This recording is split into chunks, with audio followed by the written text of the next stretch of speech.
Hello friends, Shashi Agarwal channel के अंदर मैं doctor Shashi Agarwal welcome you all. तो आज का जो हमारा टॉपिक है वो है वर्किंग कैपिटल, और जिसके अंदर प्रीवियस पेपर के अंदर क्वेश्चन आ चुका है, explain the factors which determine the working capital needs of a firm. या इससे से भी क्वेश्चन आ सकता है कि what are the consideration taken into account while estimating the working capital requirement of a firm.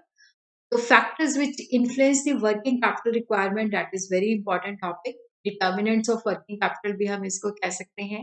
तो ये जो टॉपिक है that is relevant for the student of financial management and also relevant for the management of working capital.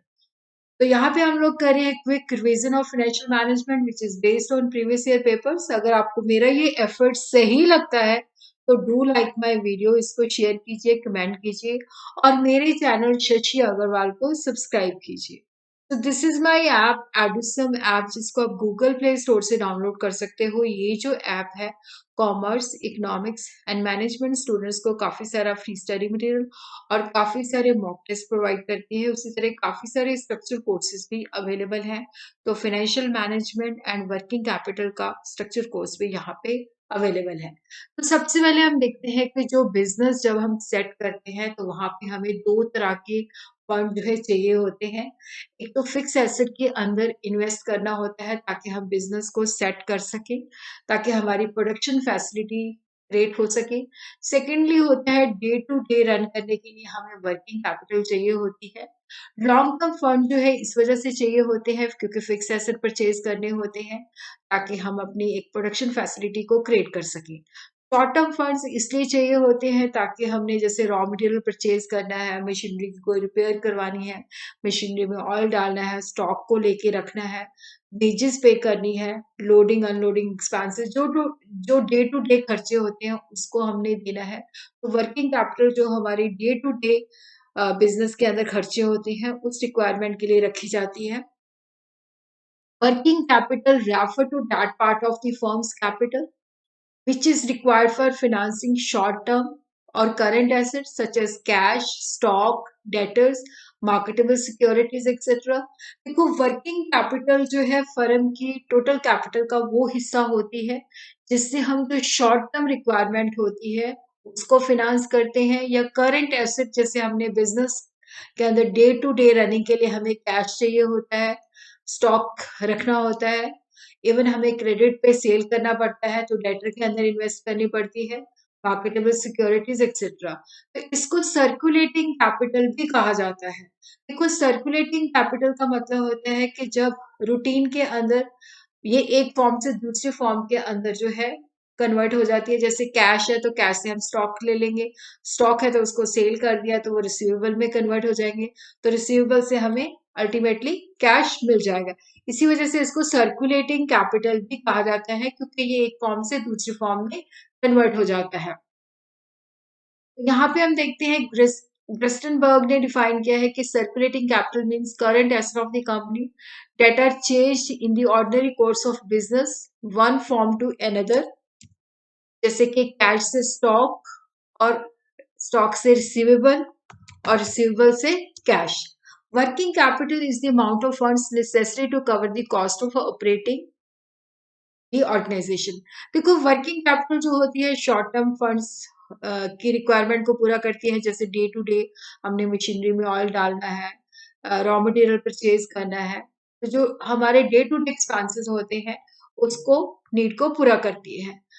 तो working capital की जो concept है उसको दो वे से डिफाइन कर सकते हैं। बैलेंस शीट कंसेप्ट जिसके अंदर आ जाता है gross working capital that is the investment in current asset, net working capital that is the current asset minus current liability, operating cycle कि कितना मतलब जैसे हमारे पास कैश है, कैश से हमने स्टॉक परचेज किया, स्टॉक को सेल किया, क्रेडिट सेल है तो डेटर्स है, कितनी जल्दी वो रियलाइज होता है। तो यहाँ पे ये कंसेप्ट मैं ऑलरेडी वो वीडियो इसके साथ ही लगा दूं क्योंकि यहाँ पे हमारा जो क्वेश्चन है that is the factors which are taken into account. तो वर्किंग कैपिटल जो है उसके अंदर हमने कितना पैसा जो है करंट एसेट के अंदर इन्वेस्ट करना है वो ऑर्गेनाइजेशन की पॉलिसी डिसीजन के ऊपर डिपेंड करता है। ऑर्गेनाइजेशन के ऑब्जेक्टिव क्या है वो साइज कितना है, बहुत सारे फैक्टर्स जो है उसके ऊपर डिपेंड करता है, has to be decided in the light of the organisational objective, trade policy and the financing cost benefit etc. तो फैक्टर जो है that could be categorized into internal as well as external. तो अब हम यहाँ पे देखते हैं कि what are the factors जो working capital requirement को influence करते हैं या what are the determinants of the working capital. तो first है nature और character of the business. तो यहाँ पे हमारा business किस तरह की nature का है. देखो कई जो बिजनेस होते हैं नेचर की वजह से उनको ज्यादा इन्वेस्टमेंट चाहिए होती है, जैसे एक इंफ्रास्ट्रक्चर कंपनी है तो उसको ज्यादा वर्किंग कैपिटल चाहिए होगी। तो पब्लिक यूटिलिटी अंडरटेकिंग जैसे इलेक्ट्रिसिटी है, वाटर सप्लाई है, रेलवे है, तो इनको लिमिटेड वर्किंग कैपिटल, क्योंकि इनका जो भी चीजें सेल होती हैं वो कैश बेसिस पे सेल होती हैं, उधार पे नहीं होती। और उसी तरह जो ट्रेड एंड फाइनेंसिंग है उनको भी वर्किंग कैपिटल चाहिए होती है more as compare to public utility. But जो मैन्युफैक्चरिंग अंडरटेकिंग है उनकी रिक्वायरमेंट बहुत ज्यादा होती है, क्योंकि उनको फिक्स इन्वेस्टमेंट भी करनी होती है काफी ज्यादा, और उनको क्योंकि वर्किंग कैपिटल भी ज्यादा चाहिए होती है। तो वो डिपेंड करता है what is the nature of the business. Size of the business operation, देखो जो वर्किंग कैपिटल रिक्वायरमेंट है वो साइज से भी इन्फ्लुएंस होती है कि उनका स्केल ऑफ ऑपरेशन से हम साइज डिटरमिन करते हैं। अगर बड़ी फर्म है तो डेफिनेटली उसकी वर्किंग कैपिटल रिक्वायरमेंट बड़ी होगी, और उसी तरह जो छोटी ऑर्गेनाइजेशन है उसकी स्मॉल होगी। बट कुछ केसेस के अंदर, एक्सेप्शनल केसेस के अंदर, जो स्मॉलर फर्म्स होती हैं उनको उनकी हाई ओवरहेड कॉस्ट की वजह से ज्यादा वर्किंग कैपिटल चाहिए होती है। उसी तरह थर्ड जो है that is the production policy, क्योंकि हर एक कंपनी, हर एक ऑर्गेनाइजेशन की अलग अलग प्रोडक्शन पॉलिसी होती है। देखो जैसे पीक सीजन होता है जिसके अंदर वो ज्यादा उनको स्टॉक चाहिए होता है, तो कुछ कंपनी जो ऑफ सीजन होती है उसके अंदर वो अपना प्रोडक्शन जो है या तो स्टॉप कर देती हैं या डिक्रीज कर देती हैं, तो इवन अपने एम्प्लॉयज को भी रिड्यूस कर देती हैं और नया मटेरियल भी परचेज नहीं करती, तो उस वक्त उनको बहुत कम वर्किंग कैपिटल चाहिए होती है।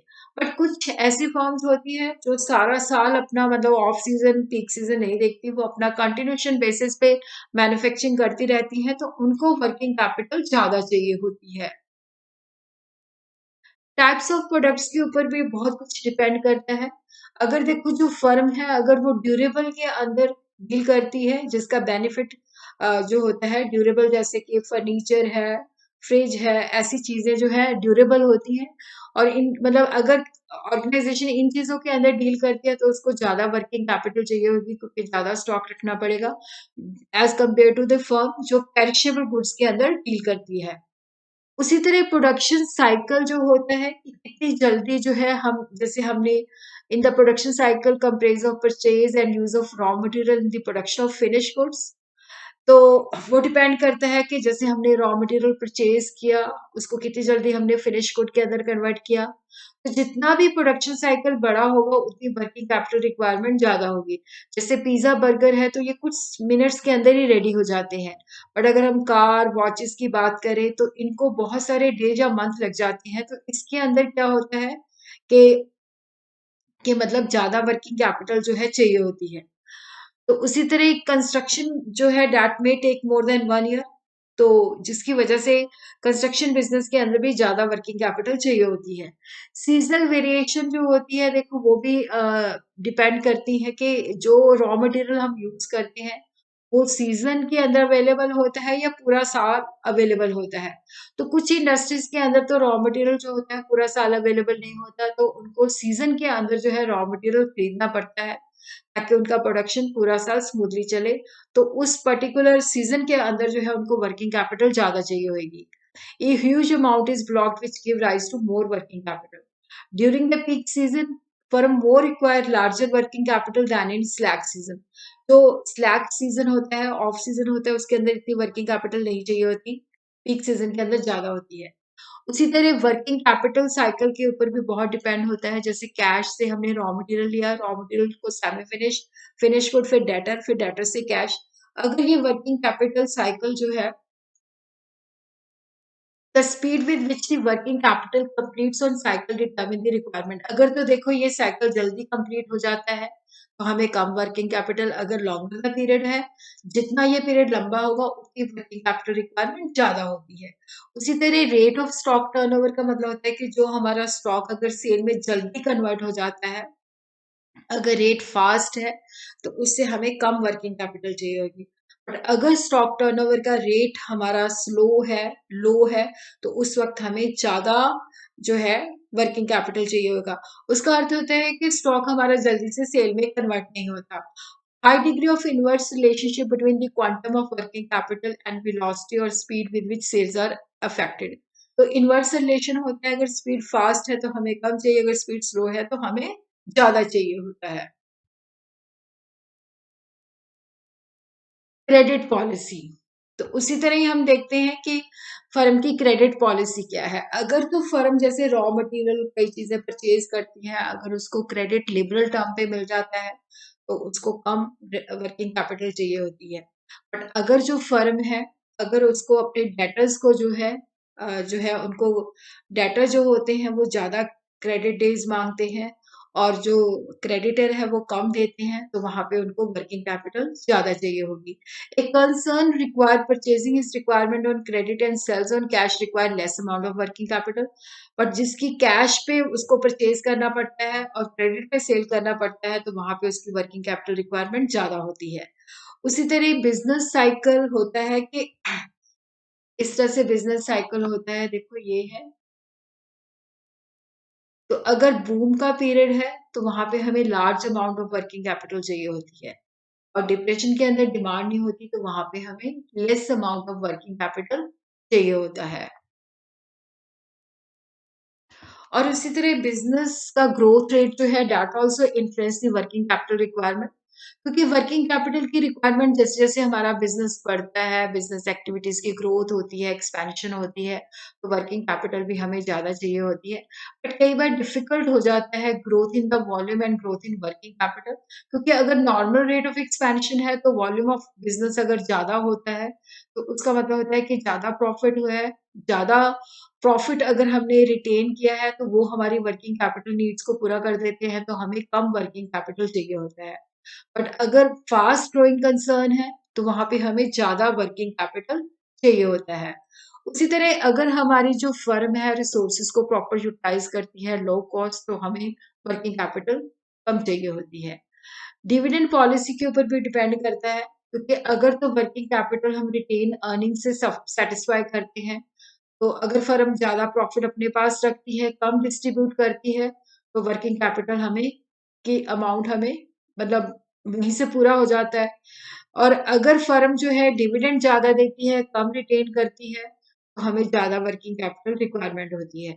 उसी तरह फर्म की अर्निंग कैपेसिटी के ऊपर भी डिपेंड करता है। अगर फर्म की अर्निंग अच्छी है, हाई है, तो वो कैश प्रॉफिट ज्यादा होगा, तो वो वर्किंग कैपिटल रिक्वायरमेंट उस सिचुएशन के अंदर लेस होती है।